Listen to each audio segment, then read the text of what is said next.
जय हिंद दोस्तों। मैं हूं जितेंद्र दीक्षित। 4 PM महाराष्ट्र में आपका स्वागत है। दोस्तों, 24 दिसंबर का काउंटडाउन शुरू हो चुका है। अब से 10 ही दिन बाद वो तारीख है जब महाराष्ट्र सरकार को मराठाओं को सरकारी नौकरियों और शिक्षा में आरक्षण देने का ऐलान करना है, क्योंकि यही मियाद मराठा आंदोलनकारियों की ओर से दी गई, मनोज जरंगे पाटिल की ओर से, जो कि कुछ वक्त पहले अनशन पर बैठ गए थे, आमरण अनशन पर थे, और उनका अनशन खत्म करवाने के लिए महाराष्ट्र सरकार ने उनकी मांग मान ली थी कि ओबीसी कोटे के तहत तमाम मराठाओं को आरक्षण दिया जाएगा। लेकिन उसकी वजह से विवाद शुरू हो गया और ओबीसी संगठन उठ खड़े हुए। उनका कहना था कि ऐसा नहीं होना चाहिए, अगर मराठाओं को आरक्षण देना है तो दीजिए, लेकिन ओबीसी के कोटे से नहीं।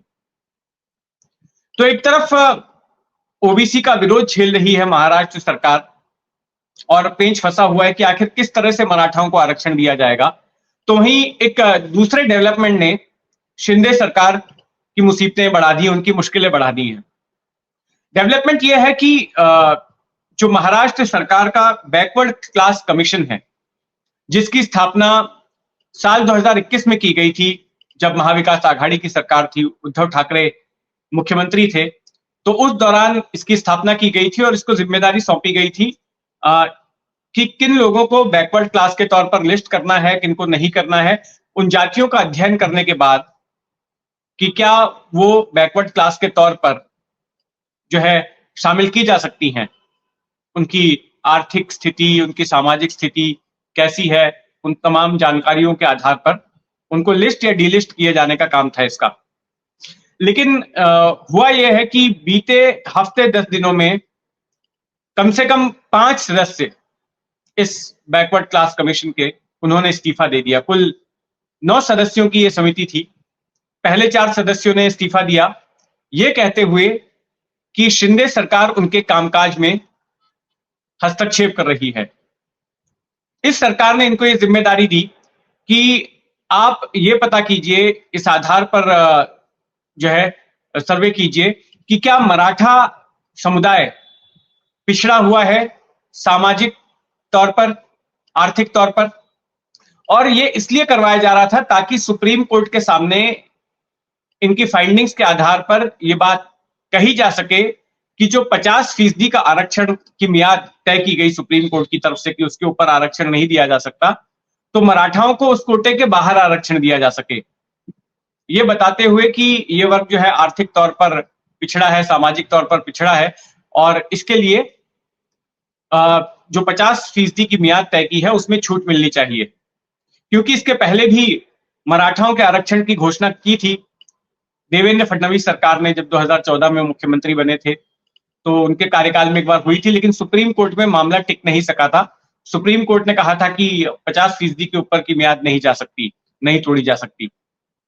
तो उसी लिए ये कहा जा रहा है कि ये जो कमीशन है, इसके आधार पर महाराष्ट्र सरकार ऐसा दावा सुप्रीम कोर्ट के सामने करना चाहती है अपना केस मजबूत करने के लिए। लेकिन वहीं दूसरी तरफ ये जिन लोगों ने रेजिग्नेशन दिया है, उनका ये कहना है कि सरकार अपने मुताबिक फाइंडिंग्स के लिए जैसा चाहती है वैसी रिपोर्ट हासिल करने की खातिर उन पर दबाव डाल रही थी, उनके काम में हस्तक्षेप कर रही थी। और इसमें एक बड़ा डेवलपमेंट तब हो गया जब आनंद निर्गुणे, जो कि चेयरमैन है, जस्टिस आनंद निर्गुणे, उन्होंने इस्तीफा दे दिया। पहले तो जब उन्होंने इस्तीफा दिया तो ये बात जो है विधानसभा के सामने रखी नहीं गई, जिसकी वजह से विपक्षी पार्टियों ने आपत्ति उठाई कि आपने पहले इस बात को छुपा कर क्यों रखा। दूसरा कि विपक्ष की ओर से अब इस मामले को लेकर सरकार पर निशाना साधा जा रहा है और कहा जा रहा है कि सरकार हस्तक्षेप कर रही थी इनके मामले में, और इसी वजह से एक के बाद एक ये इस्तीफे हो रहे थे। और उद्धव ठाकरे के गुट ने तो अब ये मांग की है कि इस मामले में एक एसआईटी गठित की जाए कि किस तरह का हस्तक्षेप इनके काम में हो रहा था, जिसकी वजह से बैकवर्ड क्लास कमीशन के इन सदस्यों ने इस्तीफा दिया। दूसरी तरफ फडणवीस का कहना है कि जिन लोगों ने इस्तीफा दिया है, दरअसल उनके पीछे महाविकास आघाड़ी है, विपक्षी पार्टियां हैं। और फडणवीस ने यहां तक आरोप लगाया कि कुछ लोगों ने अपने पॉलिटिकल मास्टर्स के कहने पर सुपारी ले रखी थी मराठाओं के मुद्दे को डिले करने के लिए। और इसलिए इन लोगों ने ऐसी हरकत की, इन्होंने इस्तीफा दिया। फिर उनका ये भी कहना था कि ये तो तमाम पॉलिटिकल अपॉइंटीज थे, डाउन प्ले करने की कोशिश की गई। तो खैर ये एक बड़ा मुद्दा बन गया है महाराष्ट्र की राजनीति में। दूसरी अहम बात यह कि छगन भुजबल ने आरोप लगाया है कि उनकी जान को खतरा है, उनको खत्म करने की साजिश रची जा रही है। भुजबल ने कहा कि अचानक उनकी सुरक्षा बढ़ा दी गई। तो फिर उन्होंने पूछा कि भाई क्या हुआ, क्या कारण है सुरक्षा बढ़ाए जाने का अचानक। तो उनको बताया गया कि साजिश रची जा रही है, इंटेलिजेंस एजेंसीज के पास ऐसी जानकारी आई है कि उनको मारा जा सकता है, उनकी जान को खतरा है। तो भुजबल का कहना है कि उनको जान का खतरा जो है कुछ मराठा आंदोलनकारियों की तरफ से है, और ऐसी तस्वीर पेश की गई है कि जैसे वो मराठाओं के खिलाफ हैं। वो कह रहे हैं कि मैं मराठा आरक्षण के खिलाफ नहीं हूं, लेकिन ओबीसी कोटे से मराठाओं को आरक्षण नहीं दिया जाना चाहिए। हालांकि वो वक्त वक्त पे कुछ और भी बातें बोल चुके हैं। उनका कहना है कि मराठाओं को आरक्षण की जरूरत नहीं है। ऐसा हाईकोर्ट में भी ये बात एक बार सामने आई है कि मराठा समुदाय पिछड़ा नहीं है। फिर उन्होंने अपनी ही सरकार को टारगेट कर लिया था और कहा था कि एक सरकार मराठाओं को ओबीसी कोटे से आरक्षण देकर साजिश रच रही है कि ओबीसी का आरक्षण यहां से खत्म किया जाए।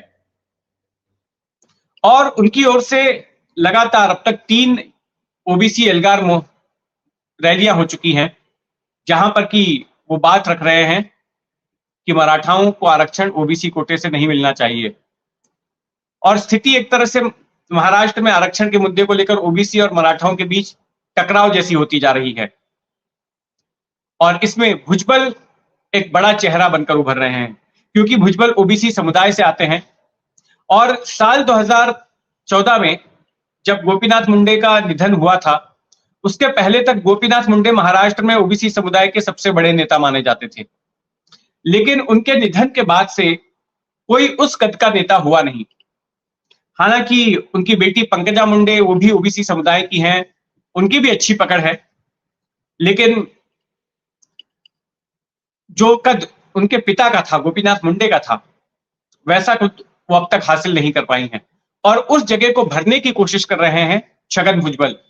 तो मराठा आरक्षण के बहाने एक बड़ा मुद्दा छगन भुजबल को मिल गया है अपनी राजनीति चमकाने का, और बतौर एक बड़े ओबीसी नेता के तौर पर अपने आप को स्थापित करने का। तो अब 10 ही दिन रह चुके हैं। ये देखना दिलचस्प होगा कि महाराष्ट्र सरकार 24 दिसंबर के पहले क्या ऐलान करती है और उस ऐलान के बाद किस तरह के घटनाक्रम होते हैं। हमारी उस पर नजर बनी रहेगी। आप भी अपनी नजर बनाए रखें 4 PM महाराष्ट्र पर।